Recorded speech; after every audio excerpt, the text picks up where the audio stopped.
Bonjour, je m'appelle Félix Hadjenimana. Son projet est une production conjointe de l'école de droit universitaire du domaine, le Centre de bénévolat pour la défense des droits de l'homme et des réfugiés, le ILAP, le projet de parrainage donc, de droits des migrants, et GFON, la justice pour nos voisins à Portland, Maine, aux États-Unis. Alors, cette série de vidéos vise à vous informer sur la procédure de demande d'asile aux États-Unis sans l'assistance d'un avocat. ILAP et le Centre de réfugiés ont également préparé un guide donc détaillé, rédigé en anglais, en français, en espagnol et en arabe, appelé Comment faire une demande d'asile aux États-Unis. Son guide est disponible en ligne donc, sur le site web. Nous vous suggérons fortement de lire son guide attentivement et de regarder ces vidéos lorsque vous préparez votre demande d'asile. Dans cette vidéo, je vais parler de comment préparer et envoyer votre demande d'asile au gouvernement des États-Unis. La première chose que vous devez savoir est qu'est-ce que vous allez déposer et dans quel format. Le formulaire I-589 de l'immigration est le seul document que vous devez déposer pour commencer une demande d'asile. Toutefois, comme indiqué dans d'autres parties de cette série de vidéos, vous devez éviter de déposer votre I-589 Vous devriez aussi essayer de soumettre votre déclaration personnelle et quelques preuves dans votre dépôt initial. Si vous êtes en danger de manquer votre date limite de dépôt d'un an, ce n'est pas grave d'envoyer le I-589 puis soumettre le document supplémentaire ultérieurement. Je recommande que vous organisiez votre dossier de demande dans l'ordre suivant. D'abord, une lettre de motivation, ceci est optionnaire, donc dans une lettre de motivation et surtout une simple lettre donc, indiquant à la personne qui regarde votre demande qui vous êtes et ce qui est contenu dans votre demande. Vous pouvez même écrire quelque chose d'aussi simple. 6 juin, veuillez trouver ma demande d'asile. Deuxièmement, le formulaire I-589 et troisièmement, une déclaration personnelle et quatrièmement, donc des preuves à l'appui. Et cela peut être une preuve personnelle, telle que votre passeport et déclaration de témoin, ou preuve de conditions du pays. Un demandeur d'asile doit déposer au total 2 paquets de demandes. La demande originale et une copie du dossier d'ensemble de la demande. Le nombre de copies que vous produisez va augmenter si vous incluez des membres de la famille dans votre demande d'asile. Si votre conjoint et tous les enfants qui ne sont pas mariés et sont moins de 21 ans au moment du dépôt sont aux États-Unis avec vous donc, vous pouvez les ajouter à votre demande comme personne à votre charge. Pour chaque personne à votre charge dans votre application, vous devrez déposer une copie supplémentaire de votre demande originale et une copie de ça. La seule différence est entre donc une copie de votre demande originale et la copie pour la personne à votre charge et qu'une photo, votre dépendant donc apparaît à la page 9 de la demande plutôt qu'une photo de vous-même. Par exemple, disons que votre conjoint est aux États-Unis avec vous et que vous avez indiqué sur votre formulaire I-589 qu'elle doit être incluse dans votre demande. Dans son cas, vous déposez la demande originale et une copie exacte de la demande, plus une copie supplémentaire avec une photo de votre conjoint à la page 9 pour un total de 3 dossiers d'application.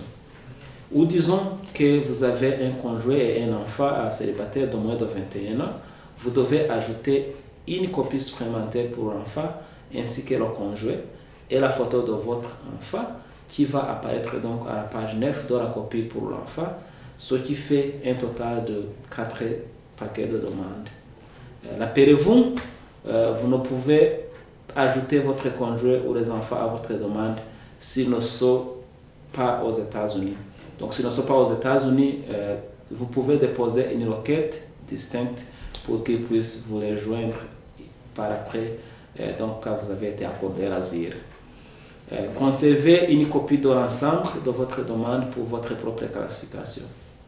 Il est extrêmement important que vous gardiez une copie de tout ce que vous envoyez à l'immigration.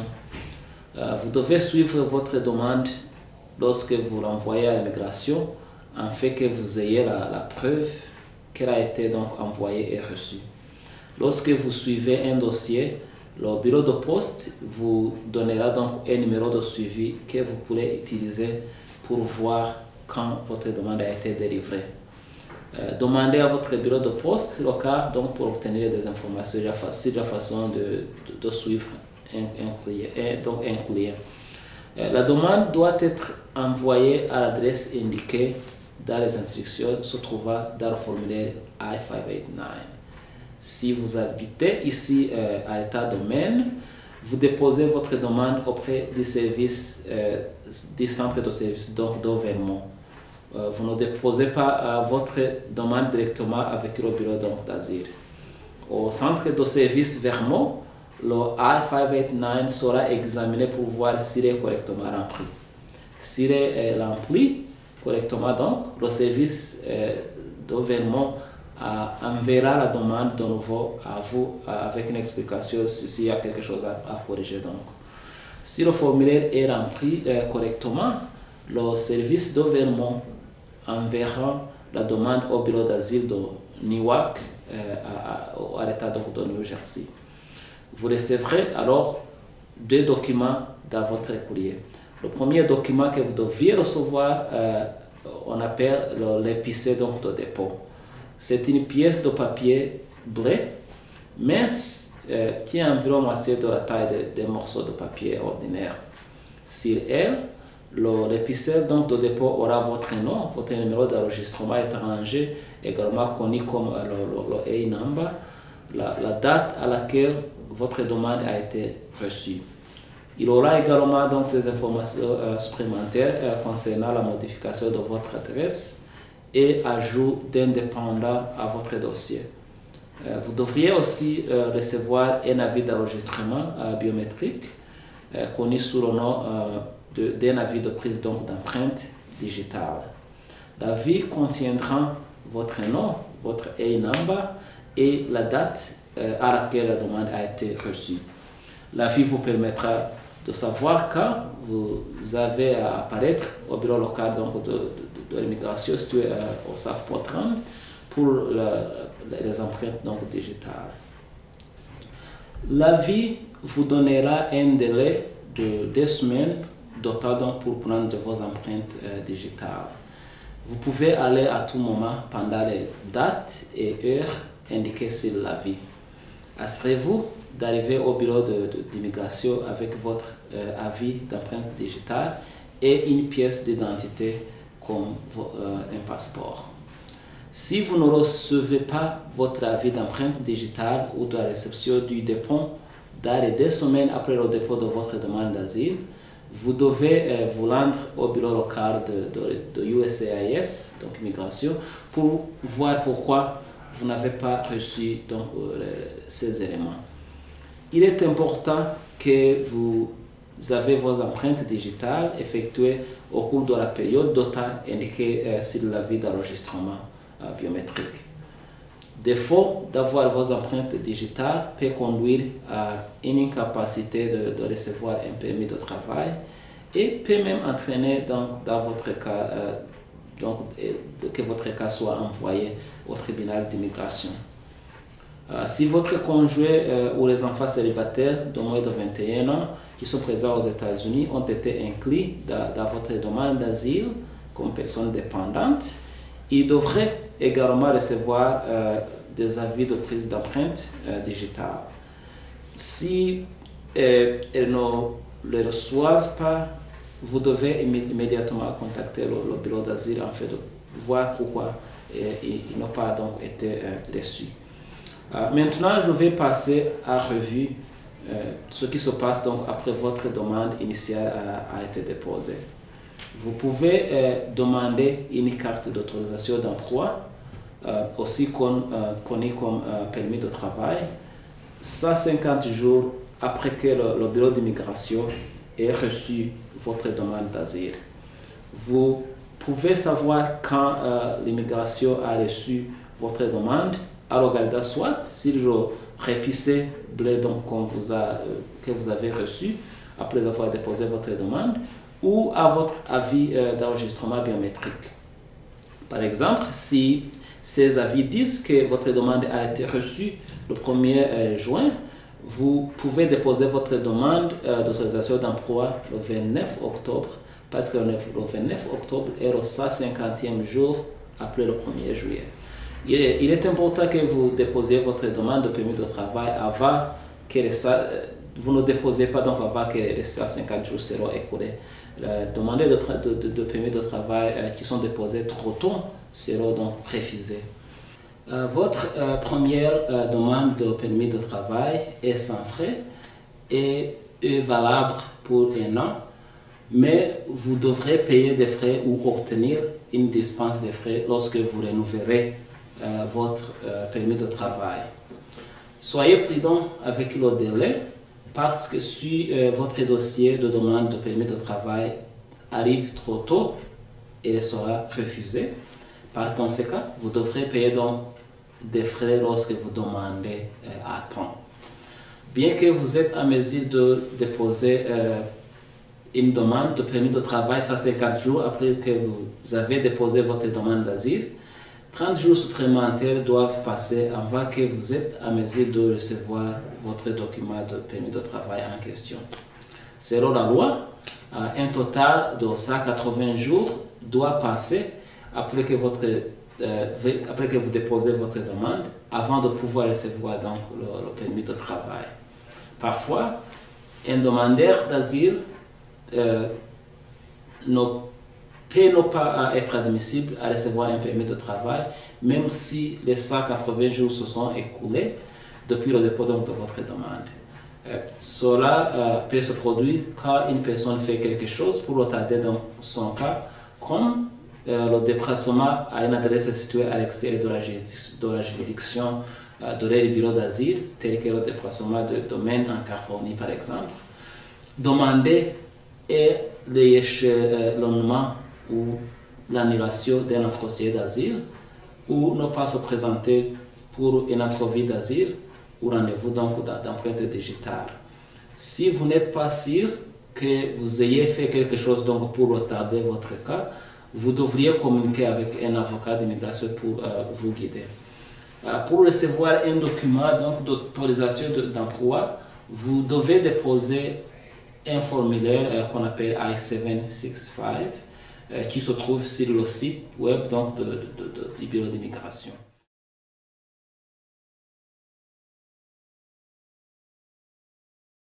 Vous aurez également besoin de déposer une copie de votre reçu du dépôt au préavis de biométrie, donc avec 2 photos récentes de type passeport et une copie de votre passeport. Les photos de passeport peuvent être obtenues dans des endroits comme FedEx ou des pharmacies comme Walgreens. Lisez les instructions pour le formulaire I-765 afin de vous assurer que donc, vous avez rempli le formulaire correctement. C'est un formulaire très simple qui demande des informations de base sur vous, comme votre nom, votre date de naissance, quand vous êtes venu aux États-Unis. Le formulaire demande également de votre catégorie d'admissibilité. Dans les parenthèses pour cette question, vous devez écrire la lettre C dans la première parenthèse et un chiffre 8, donc C8 dans le second. La troisième peut être laissée en blanc. Lisez les instructions pour le I-765 donc sur le site web du bureau d'immigration USCIS pour confirmer où vous devez envoyer donc la demande. Changer votre adresse avec le bureau d'asile chaque fois que vous déménagez est extrêmement important. Le bureau d'asile prendra contact avec vous par la poste et l'AROMA, il va vous contacter par téléphone ou par email. Si le bureau d'asile ne connaît pas votre adresse correcte, il ne sera pas en mesure de vous envoyer donc des notifications importantes telles que votre avis d'entrée-vie. Vous avez seulement besoin de notifier l'immigration d'un changement d'adresse après avoir déposé votre demande d'asile. Pour mettre à jour votre adresse, vous devez envoyer le formulaire AR11 à des adresses différentes, tout comme le formulaire I-765 et I-589.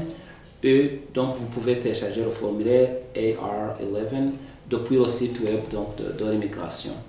Le formulaire AR11 est très simple. Il demande donc vos informations d'identification telles que votre nom et number et le statut actuel d'immigration. Vous devriez écrire que vous avez asile en attente dans la section qui vous demande donc de votre statut d'immigration actuel. Le formulaire indique l'adresse à laquelle donc le formulaire doit être envoyé. Cependant, vous aurez également besoin d'envoyer une copie du formulaire au bureau d'asile où votre dossier est en attente. Assurez-vous de conserver une copie de formulaire donc, pour votre classification. Parfois, changer votre adresse pourra conduire donc, à ce que votre dossier soit transféré à un bureau d'asile différent. Cela peut se produire lorsque vous déménagez en dehors de la juridiction du bureau d'asile qui suit votre cas. Il y a 8 bureaux d'asile aux États-Unis et si vous habitez à Maine, le bureau d'asile qui est en charge de votre cas est le bureau d'asile de Newark, au État de New Jersey. Et si vous déménagez en dehors donc, de la juridiction de New Jersey, votre cas sera envoyé vers le bureau qui serait compétent donc, de suivre votre dossier. Vous devez être conscient que le passage à la compétence de notre bureau d'asile peut nuire à votre possibilité de recevoir donc, un permis de travail. Comme je l'ai mentionné plus tôt, un déménagement comme celui-ci est considéré comme un retard dans un camp. Lorsque vous causez un retard dans un camp, avant les 180 jours, secours donc, depuis que votre demande d'asile a été déposée, vous ne pouvez pas être en mesure de recevoir un permis de travail. Cependant, si vous vous déplacez à une adresse dans la juridiction de votre bureau actuel d'asile, cela ne devrait pas être considéré comme un retard dans votre dossier. Par exemple, le passage d'une adresse différente à Maine ne devrait pas entraîner un retard dans votre cas. Si vous n'êtes pas sûr, si un déménagement entraînera un retard dans votre cas, contactez un avocat d'immigration afin de vous guider. Le formulaire indique l'adresse à laquelle le formulaire doit être envoyé. Cependant, vous aurez également besoin d'envoyer une copie du formulaire au bureau d'asile où votre dossier est en attente. Assurez-vous de conserver une copie du formulaire pour votre classification. Parfois, un demandeur d'asile ne dit pas au bureau d'asile qu'il a déménagé parce qu'il ne veut pas retarder un cas. Ou il fournit une adresse où il ne vit pas parce qu'il pense qu'il va obtenir une entrevue plutôt à un bureau d'asile différent. Il est important que vous soyez totalement 100% honnête avec le bureau d'asile. Si le bureau d'asile estime que vous leur avez donné une mauvaise adresse, en particulier dans le but de recevoir une entrevue à un certain bureau d'asile, votre cas peut être affecté négativement.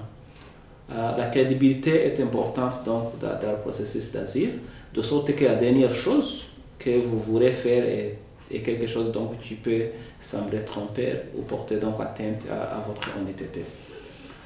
Vous trouverez peut-être que vous souhaitez fournir des preuves supplémentaires au bureau d'asile après avoir déposé votre demande d'asile, mais avant votre entrevue d'asile. Cela peut être le cas parce que vous ne fournissez aucune preuve lorsque vous avez initialement déposé et que maintenant vous avez de nouvelles preuves. Ceci est une procédure de routine et facile à faire, mais une preuve supplémentaire ne peut pas être déposée auprès du bureau d'asile jusqu'à ce que donc vous avez été programmé pour une entrevue. La date limite pour le dépôt de nouveaux éléments de preuve est de 3 jours ouvrables avant la date de votre entrevue. Donc, attendez jusqu'à ce que vous ayez été programmé pour une entrevue avant d'envoyer donc les documents supplémentaires. Une fois que vous avez été programmé pour une entrevue, assurez-vous que le bureau d'asile reçoit votre nouvel élément de preuve ainsi qu'un exemplaire au plus tard 3 jours ouvrables avant la date donc, de l'entrevue. L'entrevue d'asile sera l'un des éléments les plus importants dans votre vie et il est compréhensible que vous serez vraiment nerveux. Cependant, vous devriez essayer d'approcher l'entrevue avec autant de confiance que possible. L'entrevue sera menée par un agent d'asile dans un bureau donc, ordinaire. Il ne ressemble pas à une procédure judiciaire et ce n'est pas vraiment une confrontation. L'agent d'asile veut juste savoir tout ce qui vous concerne, tout ce qui concerne donc votre cas. Avant de discuter de ce qu'il faut attendre lors de l'entrevue, nous allons parler de ce que vous devriez faire donc, avant l'entrevue et le jour donc, de l'entrevue. Vous devez examiner votre demande à plusieurs reprises, donc avant l'entrevue, en accordant une attention particulière à votre déclaration personnelle. Il est important que vous sachiez donc toutes les informations contenues dans votre application et votre déclaration. Prenez note de toute erreur dans le formulaire I-589 ou dans la déclaration que vous trouvez donc, de sorte que vous pouvez expliquer ces erreurs lors de votre entrevue. Le bureau d'asile vous permettra de connaître la date de votre entretien en vous envoyant un avis d'entrevue.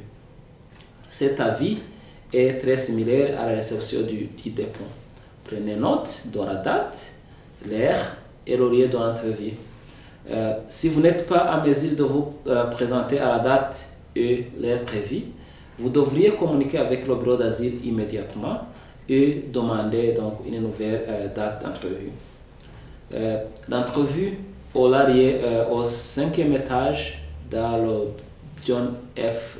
Kennedy Federal Building au centre-ville de Boston, à l'État de Massachusetts. Ceci est un grand bâtiment qui abrite deux bureaux pour plusieurs organismes gouvernementaux. Vous aurez besoin de passer à travers la sécurité à l'entrée du bâtiment et parfois l'attente au niveau de la sécurité sera vraiment longue. Vous devez planifier pour arriver au bâtiment environ 45 minutes avant votre entrevue. Il est important que vous ne soyez pas en retard pour l'entrevue parce que le retard peut amener le bureau d'asile à repousser votre entrevue à une date ultérieure. Donc, prévoir l'arrivée à Boston au plus tard une heure avant votre entrevue pour vous assurer que vous avez suffisamment de temps pour trouver des parkings et le bâtiment fédéral. Vous devez apporter les documents suivants à l'entrevue, une copie de votre demande d'asile, déclaration personnelle et preuve à appui, votre conjoint et les enfants si elles sont ici et inclus dans votre demande, votre passeport si vous en avez, votre carte d'identité de l'État, donc permis de conduire, tous les permis de travail que vous avez reçus, les versions originales de preuves personnelles que vous avez déposées et le cas échéant à l'interprète si vous en avez besoin. Ce que vous devriez faire est de dire spécifiquement ce que vous pensez qui vous arrivera si vous devriez retourner au pays d'origine, pourquoi vous pensez que cela va se produire et qui vous persécute. Par exemple, quelqu'un qui fuit la persécution basée sur une opinion politique peut indiquer quelque chose comme « Je crains que je serai tué pour mes convictions et l'appartenance politique d'un parti politique par des agents gouvernementaux dans mon pays d'origine », qui est juste un exemple en fait de préparer votre déclaration d'ouverture, donc qui résume votre demande d'asile. L'agent va prendre des notes, dira l'entrevue et peut sembler distrait. Cependant, vous devriez le garder officier tout en parlant, même si il ou elle peut ne pas toujours vous regarder. Si vous utilisez un interprète, assurez-vous que vous ne parlez pas directement à l'interprète. Rappelez-vous, vous avez une conversation avec l'agent d'asile, non à l'interprète. Vous devriez aussi essayer de garder une bonne posture lors de votre entrevue et essayer de ne pas donc croiser les bras. Cela vous fera paraître plus confiant et par conséquent plus crédible. Assurez-vous d'écouter les questions de l'agent d'asile attentivement et si vous ne comprenez pas une question, demandez à l'agent de les formuler ou de clarifier. Si vous ne connaissez pas la réponse à une question, il est correct de dire « je ne sais pas » ou « je ne suis pas sûr ». Ne jamais deviner une réponse sans dire à l'agent que vous faites une supposition. Donc, pour les données faits de l'entrevue, l'agent vous posera des questions qui sont posées à tous les demandeurs d'asile, comme « avez-vous déjà servi dans l'armée » ou « avez-vous déjà été engagé dans le terrorisme ?» Si votre conjoint ou les enfants sont inscrits dans la demande, l'agent demandera à votre femme et les enfants ces mêmes questions aussi. L'officier vous donnera alors un formulaire à signer pour indiquer comment la décision sera communiquée à vous. Habituellement, la décision est envoyée par la poste à votre adresse postale, mais l'agent peut aussi vous demander de comparaître en personne pour prendre donc la décision. Assurez-vous que vous les posiez bien avant l'entrevue et que vous essayez également de manger donc, avant l'entrevue. Ceci est un événement important qui ne doit pas être pris à la légère. Après l'entretien, le bureau de l'asile peut soit approuver votre demande d'asile ou, si votre visa est expiré, vous le ferez au tribunal d'immigration. Si votre dossier est approuvé, il vous sera fourni une carte I-94 qui indique que vous êtes approuvé pour l'asile. Si vous restez aux États-Unis et continuez pendant un an dans son statut, vous pouvez demander une carte verte, qu'on appelle Green Card, après l'octroi de l'asile, une année après. Si vous êtes référé au tribunal d'immigration, ce n'est pas le refus de votre cas. Vous pouvez demander au juge d'immigration d'examiner votre demande d'asile. Vous saurez que votre affaire a été renvoyée à un tribunal d'immigration parce que le bureau d'asile vous enverra un avis de renvoi et un document appelé avis de convocation. Si vous recevez ce document, vous devez contacter un avocat d'immigration immédiatement.